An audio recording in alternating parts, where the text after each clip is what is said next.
Alléluia. Gloire à l'Éternel. Ah.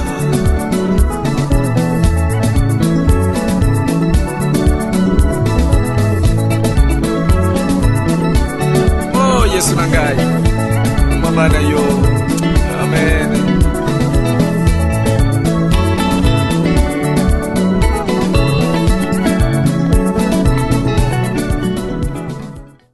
Ouais, bah la porte, bah le monde a surtout bah la qui, mais il y a une émission à Selewana où on a parlé si vous faites passer tout ça la société vous faites parce que mon bah on j'ai bilé bah sur la pila bah vous faites mille, bah on j'ai le kuta. Il y a un moment tout côté pendant tout nous pour la justice les personnes Congo comment vous faites bah gagner à procéder. Alors bah ça m'a pas c'est mon mot bah semble là pour na bah on là bah mettre avocat. Il y a un moment où parler sur succession parce que mon biso bah vous faites toujours bah perdant. Abula ndeti to ana tout ça est ensuite OK non ça bon tout le monde a okufa ya mwe pembe na tout ça na mettre franc ça avocat bino mo boyeba ye mo se présenter parce que mon acha commenter bonjour maître. Bonjour Ndeko.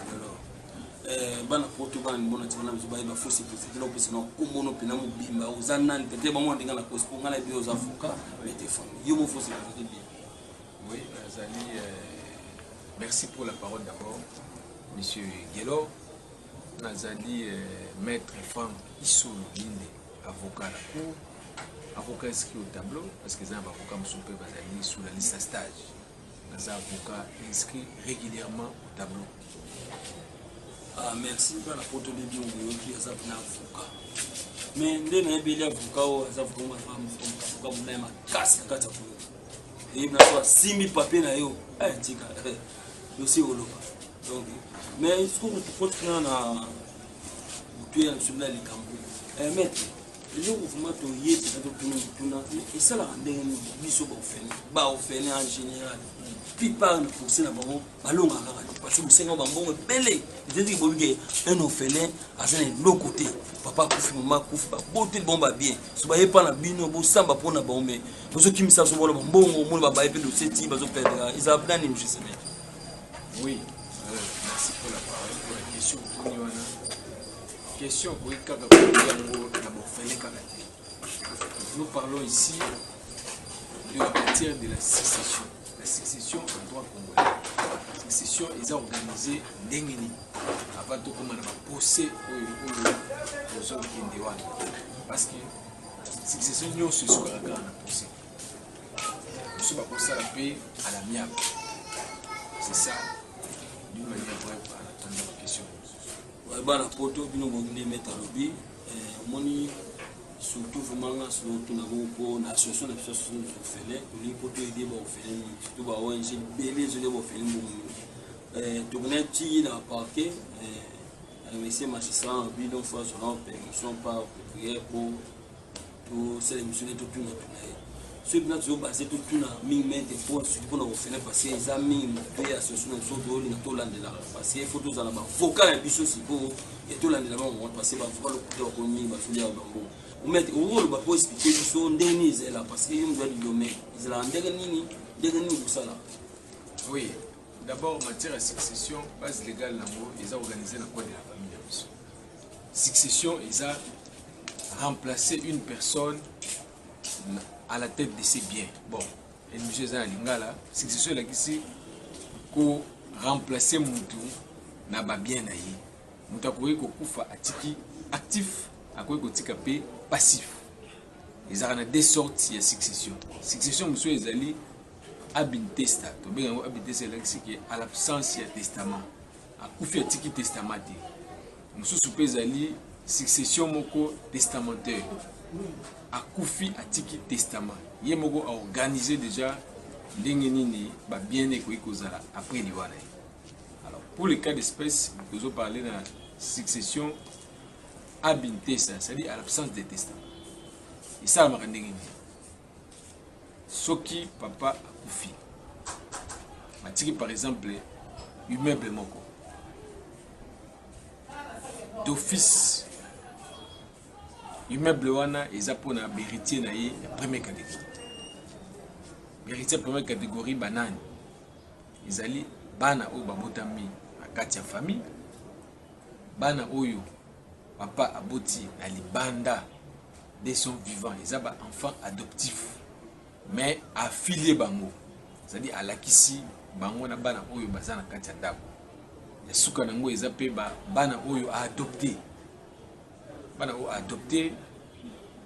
Il faut qu'il y ait un jugement dans le tribunal de paix, on peut ça y jugement d'adoption. Bana wana baza nyonso wana baza première catégorie, baza héritier la première catégorie.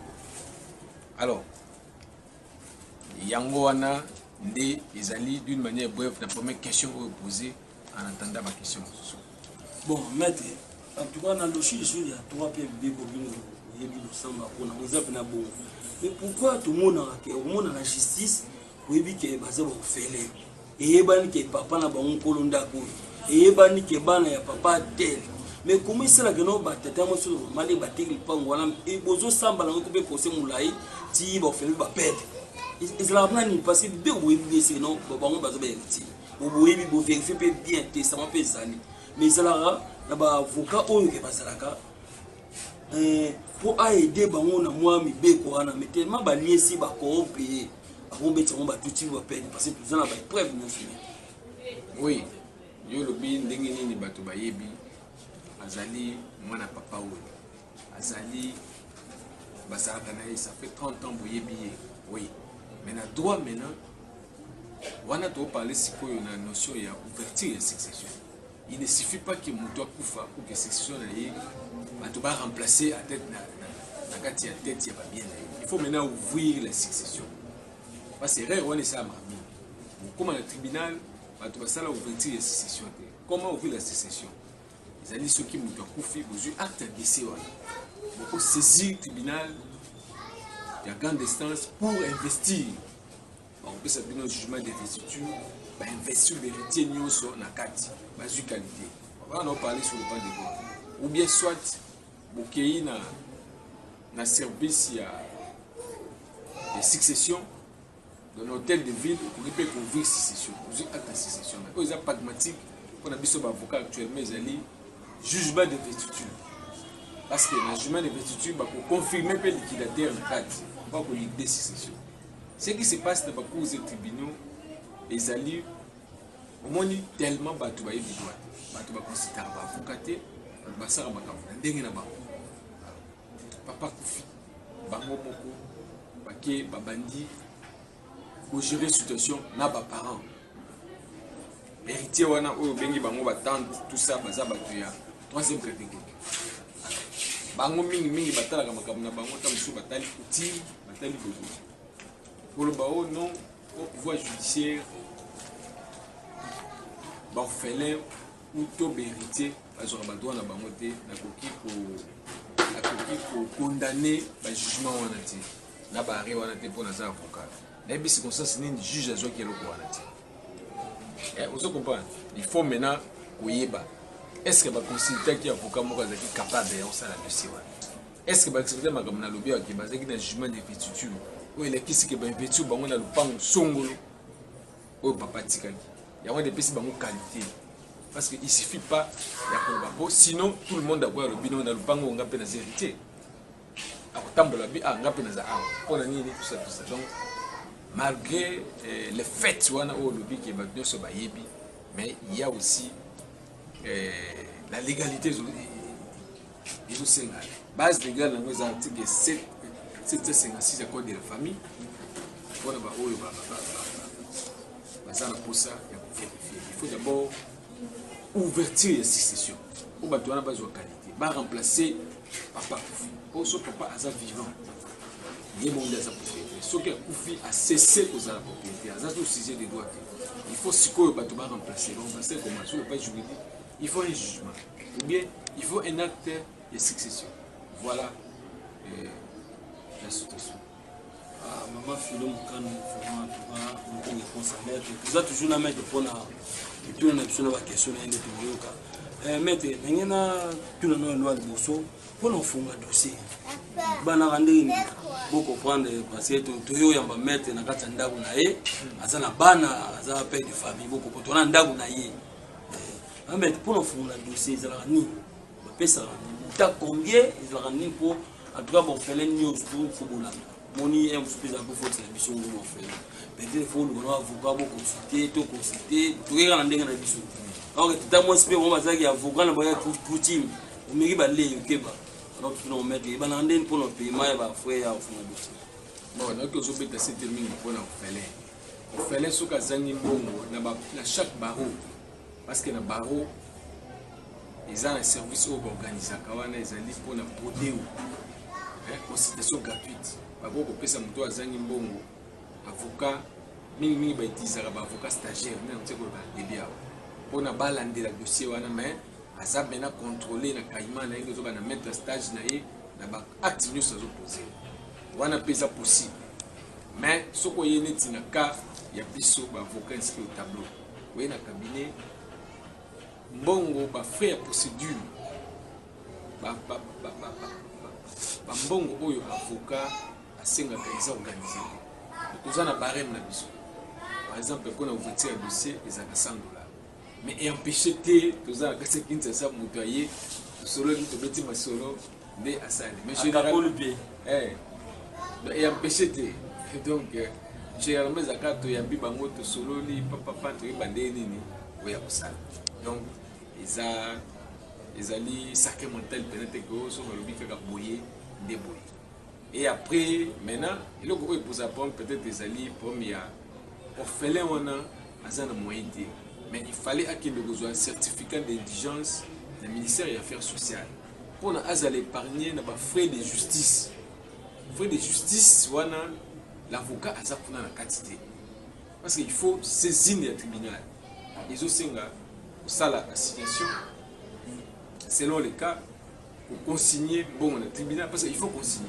parce que action dans le tribunal so pesi bon côté et aux ba débouter action so peut ça l'action et jugement est mis la première degré dans sous présent tribunal gagne naissance ba tant peu ba ko qui appelle ba qui na cour d'appel ils ont senga nini il faut des frais et continuer parfois des procédures ils ont frais et engagé à avocater frais de justice wana yango moni peut-être de ça là que non so ici pesa boeta mususu po ba enrôler dossier ya le bien na bazo senga mbo pesa boeta mususu po na ba kino signifier acte po ba greffier bazona ba onde ba kenda kotika ba acte wana avocat ko gine ko ndima oui pour l'amour de Dieu c'est des podeo salisi yo avec des transports tout ça mais frais de justice il faut ça en tout cas maman Fifi Kende qui et le moment où vraiment avocat na bimisi ça na essayer pour la sabino bana pour bana le monde entier qui va faire ba nyoka on va dans souffrance côté justice na RDC mais lobi faut que na la justice dans la ministère des affaires sociales ba pesaka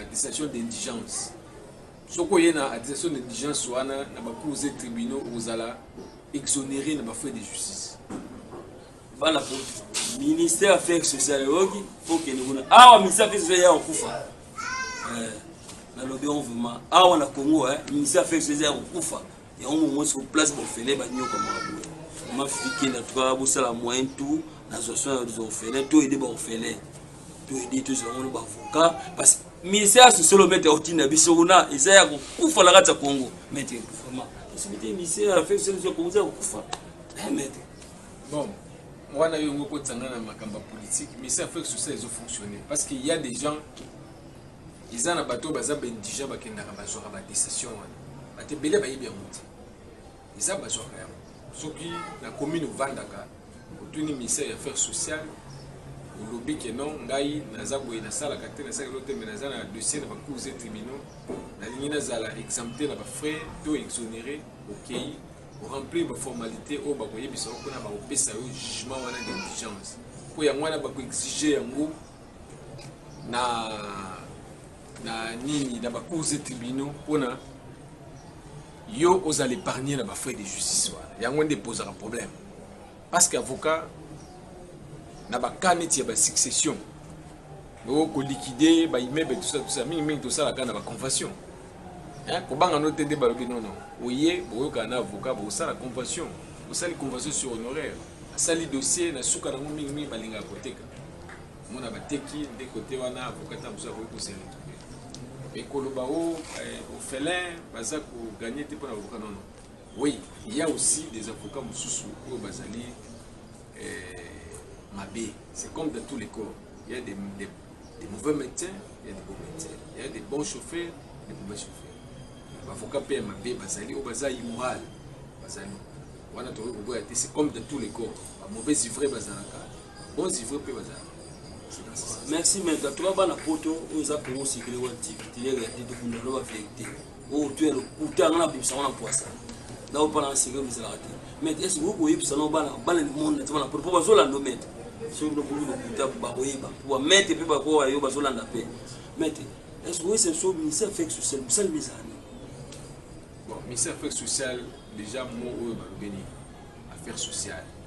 Parce que ce qui est le tribunal pour enfants, au Kouta, assistance sociale bazawa assistance sociale musana ezali ko accompagner mwana wa azana confier avec la loi nous le biwana ba makambo ya orphelin azab mwana oyo azana moins de 18 ans ndi akoki ko prétendre que non papa nanga kufa maman kufa orphelin bacha ba assistance sociale wana pona ba itaka bana wa sur le plan légal.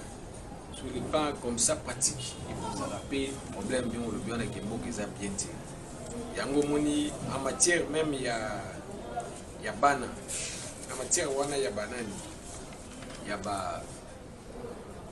orphelin bien le biki ba botuli ba munda kuna ba batika libanda. Lelo yo il y a une loi na Congo, la loi portant protection de l'enfant Isali. Dans son article 166 ériger même en infraction les faits. Il y a côté que immeuble où ils ont appartenu à les faits même il y a donner un gage. Il y a un stéréo. Vous mettez même la peine où ils allaient de 5 à 10 ans. Il y a une loi pour la protection de l'enfant Isali. Quand ils ont condamné Batouana, Batantouana, Banokouana, ou le Bibaoteka, le Pangou, Yabana, Bangou Baza au courant. Sur le pas pénal, Baza condamnable. Ils ont existé. Mais ça fait sous ça, nous ça, ils ont pour aider, bateau bazar, cas sociaux, bateau bazar va définir, en tout cas, ça la assistance. Je vais mettre parce que moi, je vais mettre le maintenant, la vêtement, la porte, ça fait sous ça, l'autre côté. Manipule pour l'édition à cause. Et c'est là l'autre côté. Moni, le ministère est belé, la Congo, ils ont la TV, courant des athées. TV, mais quoi, ils ont la santé, la santé. Photo ba affecté ba ofela wa ino wote ba loi nyonso ba la poto boyebi toujours ba peda na oke meta auto ba bi ba frais mo boye o bosinga wana za la binote za promoteur que tika ba dossier api ba pouvoir ba combien de francs. En tout cas c'est pas les liens indiqués wana ba dolo ba frais ya ba enrôlement et dossier mais généralement ce qui avec 20 ou 25 $ pour ça va procédure na nyonso parce qu'actuellement il comment consignation on a frais bancaires la carte. Tout passe par la banque. Et au comme on a greffier à Kozambongo, qui est une banque à foutir, il y a un paiement. C'est comme ça que ça se passe avec vous allez ouverture à part Bambongo, ça paye huissier, greffier, qui n'ont pas de la moto aux années opposées, avec nous signifier bango date d'audience. Parce que ça y est parti de n'importe quel banque, on va tout sous la banque. Il faut bâtir d'un an huissier, tout greffier avec nos salons. Il y a un problème parce que la justice gratuité dans les années, mais il faut un minimum bon pour saisir les juridictions. Éventuellement aussi, par transport, il y a un avocat présent. Il y a une audience, il faut un transport. Il faut aller, il faut ça.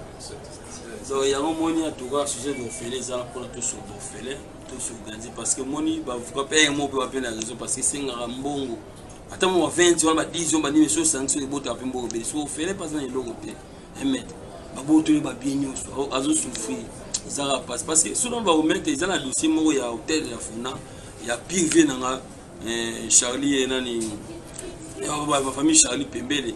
Et puis, ils sont des élèves. Dossier, chaque mouton, il y a un candidat, c'est pas signé, mais les cartes sont ratées. Et moi, je suis allé. Les gars mettent autour de vous, si ça me soupe, il faut pas corrompre, il faut un bon pas signer. Vous avez avocat me soupe, bon, faut mettre. On est beau, ça la wana penalty. Boye ba na pego biro avocat infanterie, ou avocat vrai. Parce que comme on toza na KO, mais ba corrompre avocat, a comme sur na KO na. A teri bino ba planer sur pour payer. Oui, on fait pour le bot. Sous réserve chacun pour nga naza juge ya avocat te nazo parler individuellement en tant qu'avocat parce que nous sommes des vocations libérales. Chacun tant qu'à prêter serment aza devant conscience na nzambe. C'est ça l'avocat, c'est une profession libérale. Aza devant conscience na nzambe. Aventurier bakomi pe ipeli. Mais avant on peut avocat le koye ba cabinet neza wapi. Ça na cabinet nini? Vérifier PS kaza na tableau na baro wana. Aza nani? Il faut pas que quelqu'un ait avocat mon sous l'arbre. Juillet, des bangouana mingi va poser un problème peut-être. Mais un avocat sérieux ou azali identifié, baronaye, azana cabinet naye, azali tout ça. Je ne crois pas que avocat n'est pas makamouana. Par rapport, il y a des délais, il y a des cours et tribunaux. Bon, l'avocat a l'obligation de moyens. Il y a des moyens pour yo motamuno eki. La décision est devant les cours. Yo, vous gagnez le premier degré. On a pas bino ils attendent ata pour la question le second degré quel appel appel peut besoin de temps le temps va diligenté nous sommes en bon diligenté possibilité il y a aussi des appels dilatoires et consorts par rapport il y a patente na bano ko na na beta c'était ce qu'on a zonga succession mususu oyo ezali réserve successorale ezakaka oyo ezana immeuble. Donc papa Koufi ndenge généralement qui les a tiki ndako moko ndako wana exclusivement ba yango réserve sociale ils a kaka et héritier premier catégorie ceux qui a tiki plusieurs immeubles wana héritier première catégorie bango ba zuna 3 quarts oy ko tika la wana dévolution wana e ba koyeba deni ya usala bana bazali banani conjoint survivant azali ba tante bazali consort. Mais est-ce que vous avez conscient que on fait belé parce qu'on perdre les zones où on manque de mots. Il va financement autour de bureau exact, il va perdre les pays, va souffrir, il va tirer la balle. Vous êtes conscient que on a comme tout. Bon, n'engue toyo kakabaloba. Et maintenant toyo karaté, on va vérité mettre. Que à faut faire là il pas na yo. Yo bon ça va, faut griffer aya pour payer bon na banque. Maintenant ça la montée. Bon, ici il faut voir carburant. Maintenant ils vont faire bien. Ah, dans le sens où un avocat a estimé que non, Aza pena bloqué, Aza intérêt. Mais biso toi dans le cabinet, d'ailleurs on a profité pas bien gros tout ça. Pour nous, à mon cas, un problème de succession. Aza n'a pas monté aya, à mon abisso, pour Tala, Kanaï, Dégnisa, parce que j'ai l'expérience dans ma kawana, j'ai beaucoup de cas. Il y a des bazanga mbongo, des tekanda, des sala boy tout salam. Ils ont vraiment individualité.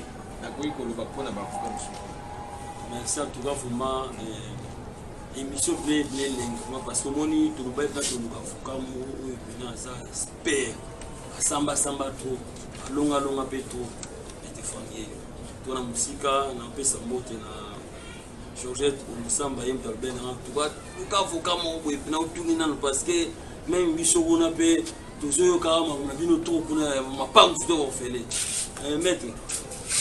Est-ce que il a dit ça là que non donc vous samba juste peut-être pas pour payer un support yo bolong péché un support bolong péché parce que moi pas payer le giro à giro ça ko moi pas bon ba mécanisme ya droit ça tango avocat bien partir devant le tribunal sauf au sentir que monde qui y a suspicion un juge soit que un juge moko ko ko réquiser procéder à bilan comme le président du tribunal lobby ou le juge oyo azala sous le dossier na ngate c'est un droit bate belé ba yeba ngota ngati so yela le tribunal azali lié car na ba juge ya zo mona suspect au qui ko réquiser aurait même kokende au-delà au moni que non tribunal o na suspectant moni président du tribunal o azala ba partant impartialité awa izate que crainte ya partialité au qui ko kende la juridiction o est supérieur dès que benga ngo ezali action moko de renvoi des juridictions à suspicion légitime. Si par exemple aux tribunal de paix ou saisir tribunal à naissance en renvoi des juridictions à suspicion légitime bako longola dossier dans le tribunal wana ba renvoyer au tribunal mususu pour na ba éviter partialité pour poser partialité tout ça et qu'il y a un tribunal de paix mususu va traiter dossier wana. Donc vous allez lier quand non au monde muto aza suspect yo au tribunal non droit na biso et prévoir makambo mécanisme yo c'est ça on ba tout na banda ba yebiti même que na parquet moni maïsa zo sambisa yo moni que non maïsa oyo na moni azana ba prochain anniversaire na comme les procureurs donc au réquisé a changé au magistrat pour que affaire évolue normalement. Bon, ils ont vraiment en France et même pour tout la saluer qui maman aux étiema. Alors bi ba avocat mingi ba commence à comprendre que non moi du chambo bi maka a bembi dossier moulai alors yara pesa ngbo le quartier social pesa le quartier social et de la blague solo awada sikoyo bon nazo renvoyer ka ndenge na lobaki awa. Merci mais déjà la question mon boy papa aimé tout mutima mwa uzediema na pesa ngbo tisika kwa alobi boy mete ba avocat ebele pe avocat misusu oyo yebite bazala sobi mwa mbonzo bima awa akoyesa dossier moulai mais ça nous est pas carte tika kaka moi $200 mo mais obi ke subika 600 dossier mais ce qui au table là oui $2000 $3000 qui c'est bien. Oui, na ba pratique wana poto zo ape to yamba ba client mususu ayeba bino ngai tala na zaki boboui mais na ya na yepo na dépasser trop donc à changer avocat c'est-à-dire à désavouer avocat même par rapport à l'avocat so on est avocat parce que les relations entre avocat et client ils sont basées sur la confiance ce qui confiance ils ont discuté on peut que désavouer avocat comme lié à tiki dossier vous allez lié kakate vous allez un avocat moko wana oh yo zwaki titi non peut-être que vous maîtriser peu matière wana peut-être que makam na lobi ba notion na lobi wana simbi tant soit ça la montée à commettre beaucoup d'erreurs là ça dépend maintenant d'un avocat à un autre donc pour répondre vraiment des questions on a mis c'est comme dans tous les corps il y a des bons ivraies et des mauvais ivraies avocat m'a bien basali et malam basali c'est comme c'est dans tous les corps ndé kana tout cas bana poto bala kibala le monde entier nous défendre le ça vous comme pour nous personne confiance donc ou à tous on a passé benga bon Philippe Yoki il y a un moment tout ça sur parce que celui qui est dans c'est un bon pour faire toujours peur de payer parce que pour mener ça en cas par exemple falia bana batanga bana ba qui la classe à foutre rappel là toujours ba dossier où Philippe pour donner l'autre donc on va dire ça biso donc on va faire d'arabiso alors association ils ont fait là yango ça yango contacter biso faut s'adhérer nos fait nyonso à s'adhérer benga moko 090 38 96 706 090 38 96 706 karaté to font nos bureaux na carte France africaine maman bandi parce que vous faut confier les livres orphelins pour surtout ba ONG belé le quota ba venir ko ba orphelin pour rien on est là bon bongo parce que te kara bango ça pena pour penaté mais que faut tout na mo sur na tout na bon to chiter monsieur est-ce que vraiment ce là yo tout na za musika amena ko to de ba filomusa bazakuna yati penanga no bon mettre na ndela dossier ya ça été ça c'est techno 4 de son peu ajouter le passe PLP mais pour l'unité oui là aussi comme parce que la relation entre avocat et client est basée sur la confiance avocat tant que ça la dossier tant que ça la musala na yi na lubiawa élément où ils a capital les bonne moralité avocat ou ça la bonne moralité de nous avons kozala musika naza représenter l'avocat na tindi procuration na yi procuration soit générale soit spéciale ils ont la formalité basalaka auprès des ambassades kuna procuration yi basali musala na yi la transparence yoso et avocat za l'obligation ya kopesa rapport à chaque étape de ça dossier comme à niveau tel comme à niveau tel donc relation est basée sur la confiance de cité pour se mettre à sa numéro na EPA c'est la société za mutwa lobby na mona musika na pesi papa Otis Kituka Mukandu na Genève moi na Suisse na pesi maman Adèle motema ya papa Jimmy na pesi susu Didier Mukandu na kati ya Genève Patissa motema ya Patrick Zola Patissa Zola vraiment et puis ngwana pour tout pesa mettre mikolo pesi numéro na ya c'est société za mutwa lobby beaucoup point na bien mais ça mettre moi toi ngala yebi kinya baso na dossier na yo ata ba kunda ndeni c'est solution mais c'est ça mon numéro qu'est-ce que c'est oui avant na télé ya ba numéro. Vous allez dire ça la titre de rappel, synthèse, d'une manière sommaire. C'est-à-dire, les lots, tout le bâtiment, parce que la notion est compliquée à la succession. Parce que ça, avocat me souper, va comprendre. La succession, il a dit pour remplacer Moutou, succéder. Pour remplacer Moutou, dans la tête, il n'y a pas bien à dire. Alors, succession, il y a sans testament, ou bien Moutou avant Koufa, a senti mort, a sali peu testament, c'est-à-dire à organiser les biloko et Koukabouam. Et il faut pas qu'on ait des successions, il mais ce sont sous aller au coup de paix dette il faut foutre à paix. Pour me souvenir qu'on renoncer à la succession. Mais en tout cas, photo vous va au là la photo parce que la boue là aussi comme ça. Bah la photo, succession ça va bon côté. Bah nyongo pe o que type prison pe. On mis de l'obéga et le mettre. Donc l'idée de solo ba. Le forcer individuel. Papa a défi mboko na yeso a escroquer mon solo pas c'est grave la photo. Non. Nyongo est infraction. A besoin de matière pénale. Responsabilité pénale pour les infractions individuelles, une responsabilité pénale, c'est individuel. Mais Nyongo, les alliés créances, les patrimoine. Donc là, nous sommes en matière civile. Papa Nayo a défaki bon. Quand on a actif na passif na.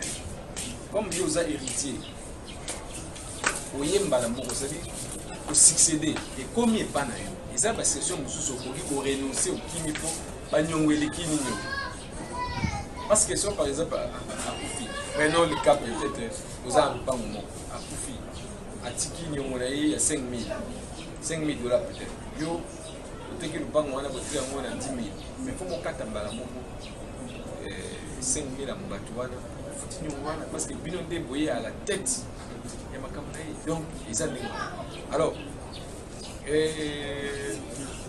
synthèse nango ezali ke akoki kokufa atiki testament ou bien à l'absence ya testament wana ezali bakotraite yango comme nalobi awa héritier ya première catégorie nde baza uniquement accès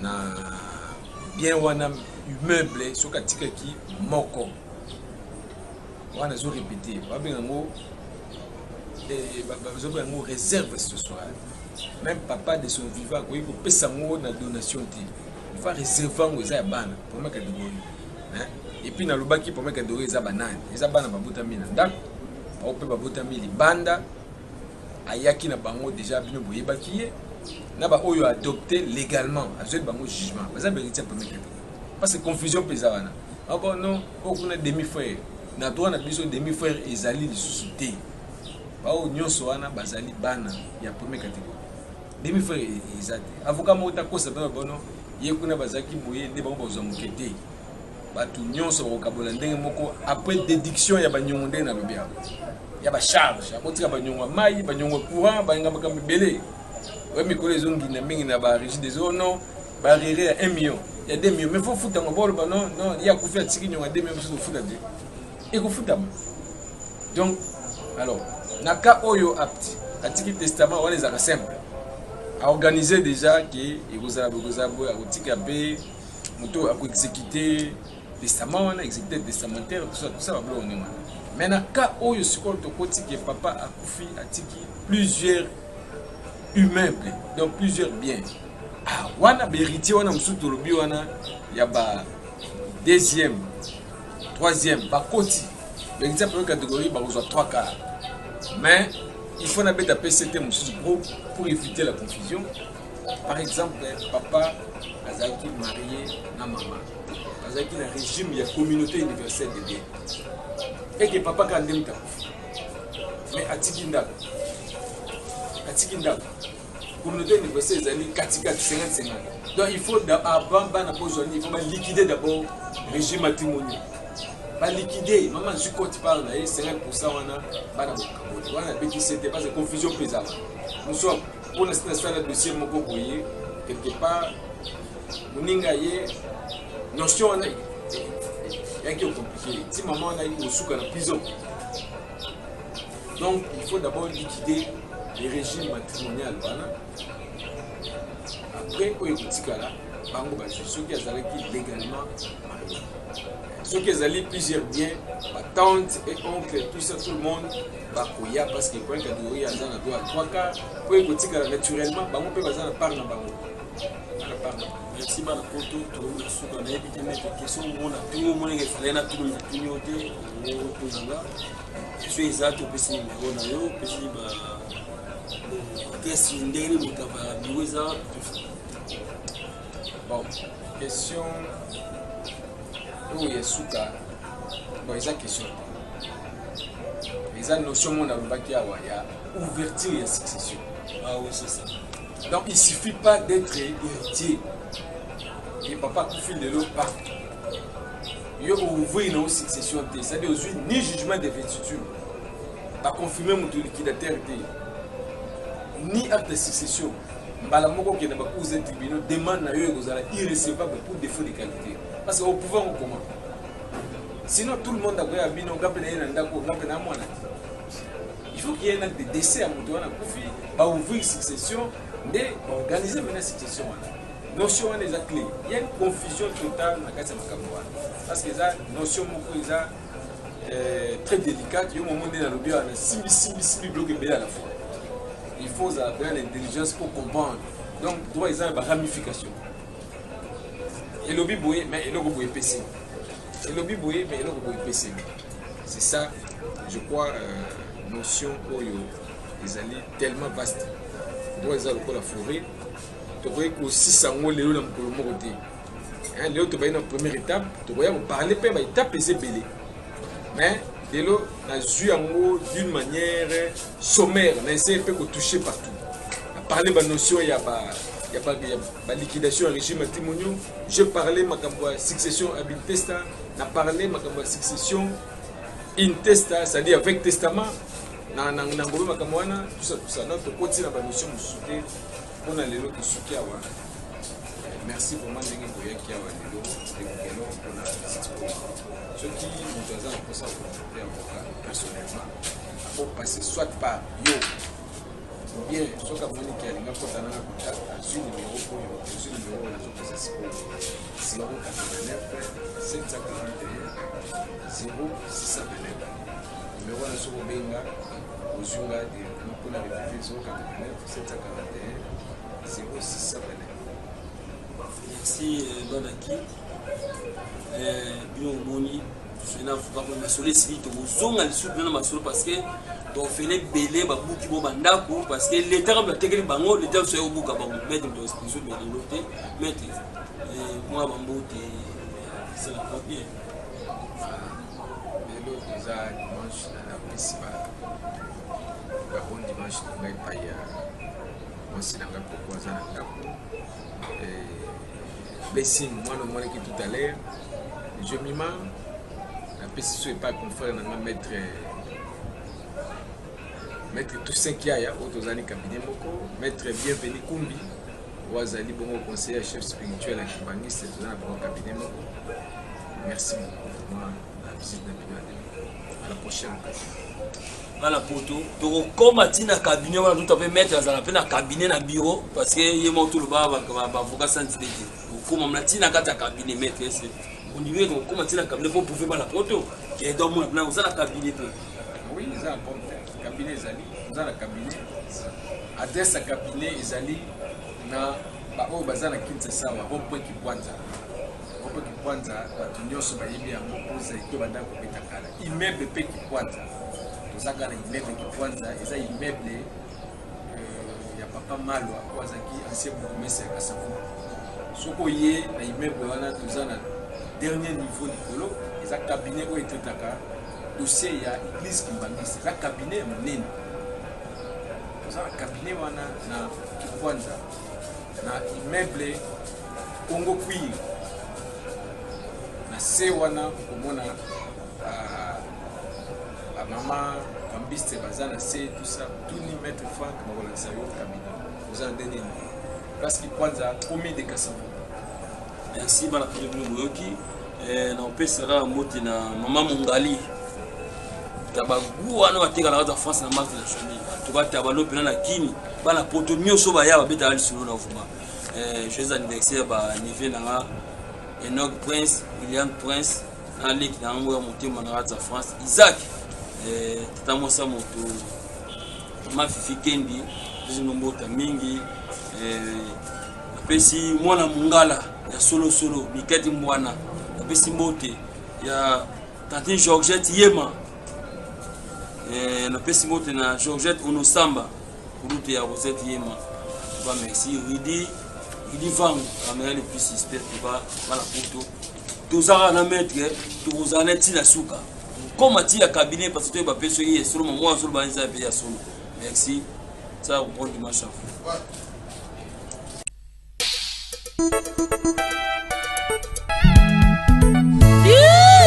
Alléluia.